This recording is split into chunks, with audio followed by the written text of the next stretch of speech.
Voltei. Então vamos lá. Gente, tia Paula, não tô conseguindo ver, pelo amor de Deus, me socorre, porque a senhora pediu pra anotar. Eu vou deixar aqui a fotinha, tá bom? A foto aí no portal, para caso vocês não consigam enxergar, porque realmente, né, você tem que aproximar bastante, só que não tá impossível. Então vamos lá, vamos nos aprofundar em eu ia dizer duas escolas, só que o quientismo não foi uma escola literária, na verdade ele foi o início, o movimento, é porque nem se entendia direito de escola literária, tá bom? Então, o quientismo, período datado de 1500, né? Qual o símbolo econômico da época? O pau-brasil. Se eu encontrar ainda uma fotinha, eu vou editar e colocar aqui, porque eu conheci um pau-brasil de verdade, tá? Você já conhece todo o processo histórico da colonização. A literatura e história estão muito ligadas uma com a outra. Então vamos lá. Quientismo tem esse nome porque foi tem relação com o processo de colonização que foi 1500. Dentro da literatura do quientismo, nós temos dois tipos, que é a literatura informativa, tá aí? Estão vendo? A literatura informativa, essa literatura era a literatura dos viajantes que iam para descobrir novos e novos rumos dentro do Brasil, descobrir novos lugares, descobrir novos povoados para colonizar, não é? Então, como é que acontecia? Gente, eles escreviam, né? Tá aqui, eles escreviam, uau, tudo que se planta aqui dá. As índias são lindas, o corpo moreno, as pinturas vermelhas, sabe? O colorido, as frutas, eles ficaram assim. Inclusive, dei uma lida na carta de achamento, Pero Vaz de Caminhas, que foi o marco inicial do quientismo. Gente, ele vai escrever, tá, uma carta gigantesca, né? Tipo, várias e várias laudas, mais de 15 páginas. E aí ele vai escrever, gente, vai detalhando tudo que ele vê, ele vai detalhando pro rei que tava lá. Olha, essa terra aqui que nós encontramos é maravilhosa. Incrível, tudo que se planta aqui dá, é uma terra muito farta.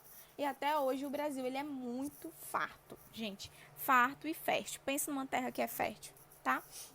Então, nós temos a literatura informativa e a literatura de catequese. O que é essa literatura de catequese?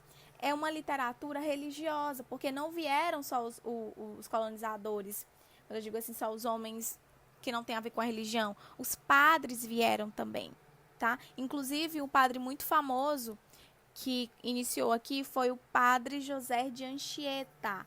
Coloque um okzinho no nome dele, destaca. Por quê? Porque ele foi a primeira pessoa que se interessou pela língua tupi. Então, assim, poxa, eu tenho que colonizar os índios, não é? Eu tenho que colocar a minha cultura neles, porque, assim, foi todo um processo para a colonização. Os índios já eram os habitantes daqui. Então, assim, não iam expulsá-los de modo algum. Então, o que é que eles faziam? Eles tentavam de forma amistosa pelo primeiro contato foi de forma amistosa. E aí ele foi o primeiro a criar um dicionário, o dicionário tupi, entender a língua deles, né, para poder evangelizá-los. Não sei se vocês conseguiram entender. Então, por isso que dentro do quientismo foi dividido em dois tipos de literatura: a literatura informativa, que era dos viajantes que iam para conhecer novos lugares, e a literatura de catequese, que é uma literatura religiosa para poder evangelizar os índios, converter ao cristianismo, porque os índios tinham muitos e muitos deuses, tá? Então vamos lá. Contexto histórico, as grandes navegações. Tem o marco inicial, que é a carta de Pero Vaz de Caminha, tá? O principal autor.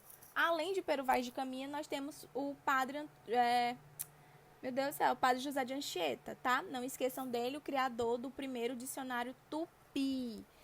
Ele se interessou pela língua dos índios para poder evangelizá-los e assim converter ao cristianismo. Tá bom? Tô esquecendo de alguma coisa? Eu acredito que não, tá tudo aí. Voltando, deixei o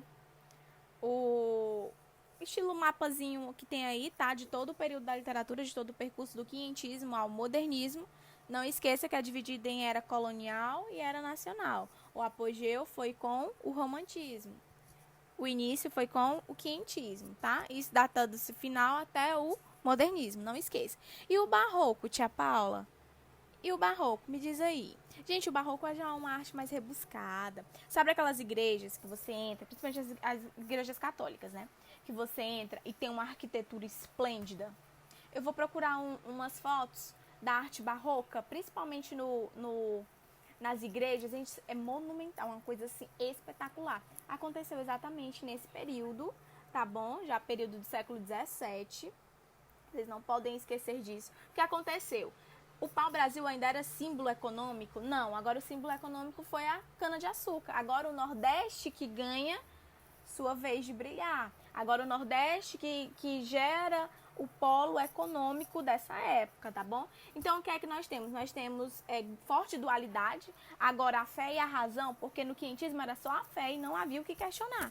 Agora, no barroco, existe aquela dualidade entre a fé e a razão, aquela dualidade entre a morte e a vida, entre a noite e o dia.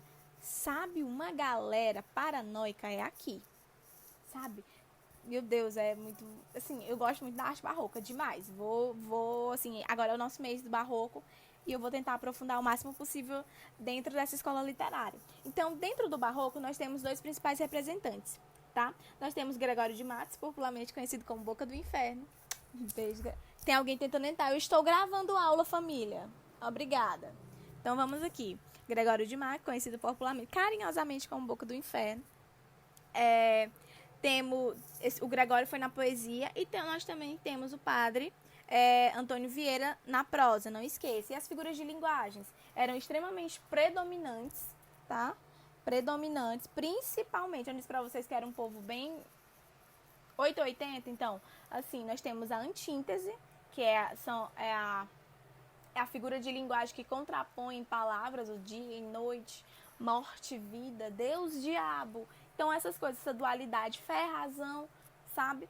E a ironia, nós temos também muito presente no barroco. Gente, eu vou ficando por aqui, porque já são 2 vídeos para vocês assistirem. E eu espero que dê tudo certo para vocês, viu? Anotem tudo e tchau!